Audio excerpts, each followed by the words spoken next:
ஆன்மீக தேடல் நிகழ்ச்சிக்கு உங்களை அன்புடன் வரவேற்கின்றேன்.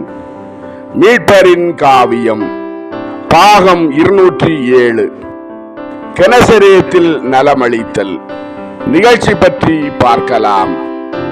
மத்தேயு நற்செய்தி அதிகாரம் 14 இறை வார்த்தைகள் 34 முதல் 36 வரையும், மார்க்கு நற்செய்தி அதிகாரம் 6 இறை வார்த்தைகள் 53 முதல் 58 வரை.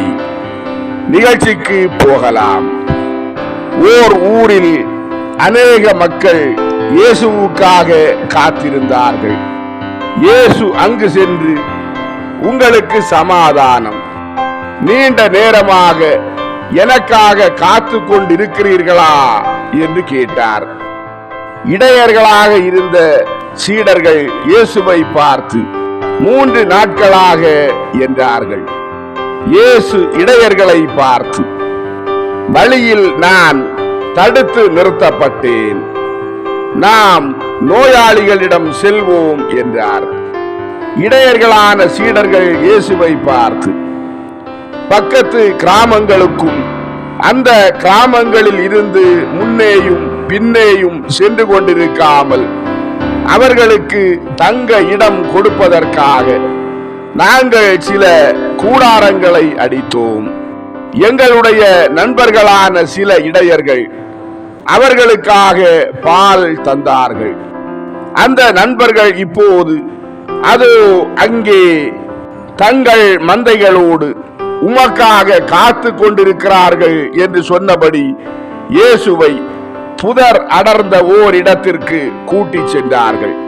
அங்கே சுமார் 20 சிறு கூடாரங்கள் இருந்தன.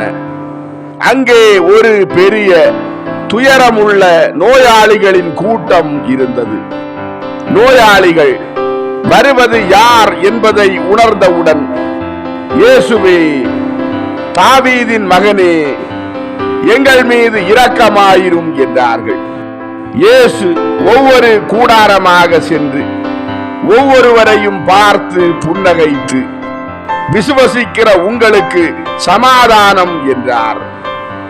ஒவ்வொரு கூடாரத்தில் இருந்தும் இயேசு வெளியே சென்றதும் நோயாளிகள் கூக்குரல் இட்டனர், நான் குணமாகிவிட்டேன், தாவீதின் மகனுக்கு ஓசன்னா என்று சொல்லி அவர்கள் வெளியே வந்து பெரிய கூட்டமாக இயேசுவுக்கு பின்னால் ஒன்றாக கூடினார்கள். மகிழ்ச்சியால் நிரம்பி இருந்தார்கள். எல்லாருமே குணப்படுத்தப்பட்டு விட்டார்கள். இயேசு நேசமுள்ள புன்னகையோடு, கடவுள் உங்கள் விசுவாசத்திற்கு வெகுமதி அளித்திருக்கிறார், நாம் ஒன்றாய் சேர்ந்து அவருடைய நன்மைத்தனத்தை வாழ்த்தி ஸ்துதிப்போம்.